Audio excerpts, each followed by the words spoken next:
আসসালামু আলাইকুম রহমতুল্লাহ বরকাত। আজকে সকালে ঘুম থেকে উঠে দেখি আব্বা এক বালতি কাওয়ার ভিজাইছে। এখন আমি তো মাদ্রাসাত পড়ছি, পিতামাতার সম্মান গুরুত্ব আদব কায়দা একটু বেশি বুঝি, বুঝছেন না বিষয়টা?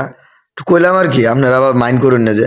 তো আব্বা এক বালতি কাপড় ভিজাইছে, এটা আব্বা ধুইবো, এটা তো আমি সন্তান হিসাবে আমার জন্য এটা লজ্জার বিষয়। আমি তো বিরাট শরমের মধ্যে পড়ে যায়, মানুষে দেখলে কি কইবো যে হুজুর অত বড় বুঝতে আমার একটা বেড়া বাড়ির থাকতেও তার বাহে কাওয়ারটি দইতেছে।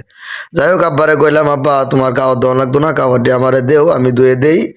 তো কাপড়টি পিতামাতার কাপড়টি ধুইলে এখানে দুইটা ফায়দা, একটা হইলো যে আব্বার কষ্ট হইলো না, আর একটা ফায়দা হইলো যে আল্লাহ তালা হয়তো বা পিতামাতার দোয়ার বরকতে অনেক কিছু আমারে দানও করতে পারে। এমনও হইতে পারে এই ভিডিওটা ভাইরাল হইতে পারে, আল্লাহ তালা সফলতাও দান করতে পারে।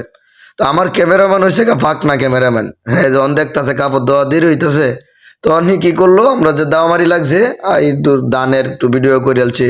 হিন্দে আমার যে কুটুস বাবু আছে, দুইটা ছাগলের বাচ্চা, এইটিরও একটু ভিডিও করে লইয়া পড়ছে। তো আমি গচ্চর গচ্চর গচ্চর গচ্চর কইরা কাপড়টি আপনার আল্লাহর নাম লইয়া বিসমিল্লাহ কইয়া দোয়া শুরু করছি। কাপড় কিন্তু আবার এক দুইটা না, কাপড় অনেকগুলা কাপড়। আজকের ভিডিওটা আপনার জন্য নিয়ে আসছি শুধু একটা কারণেই, যাতে আপনারা আমার থেকে শিখতে পারেন যে পিতামাতার প্রতি আদব কায়দা কিভাবে বজায় রাখতে হয়, পিতামাতার কষ্ট কিভাবে সন্তান থাকতে দূর করবে।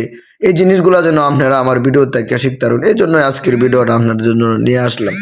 যাই হোক, আল্লাহ তালার নাম লইয়া কাপড় দেওয়া প্রায় শেষের দিকে। এবং আরেকটা জিনিস শিখতে পারবেন যে কাপড়, অপবিত্র কাপড় কিভাবে পবিত্র করবে, হ্যাঁ, কিভাবে ধুইলে পবিত্র হবে, এটাও আজকে আপনারা আমার ভিডিওতে দেখতে পারবেন। তো যে কাপড়টা দিয়ে আব্বা সবসময় নামাজ পড়ে, শার্ট মাট পরে তো নামাজ পড়ে না, এই যে দেখতেছেন পাঞ্জাবিটা, এই পাঞ্জাবিটা বইটা আব্বা সবসময় নামাজ পড়ে। এই পাঞ্জাবিটার পানি, নতুন পানি 3বার নিলাম, নেওয়ার পরে 3বার চিপ দিলাম, বিসমিল্লাহ 3বার বললাম। এইভাবে আমি এই কাপড়টারে, অপবিত্র কাপড়টারে পবিত্র করলাম সতর্কতা স্বরূপ। যাই হোক, কাপড় দেওয়া মোটামুটি শেষ। আমি কাপড়টি চিপলাম, চিপে লইয়া যখন বাইর হইতেছি, তখন আমার সাথে ঘুরতে গেছে অনাকাঙ্ক্ষিত ভাবে দুইটা ঘটনা। যেই দুইটা ঘটনা আপনারা দেখবেন, অবশ্যই দেখবেন, কারণ ভিডিওর সামনেই আইতেছে।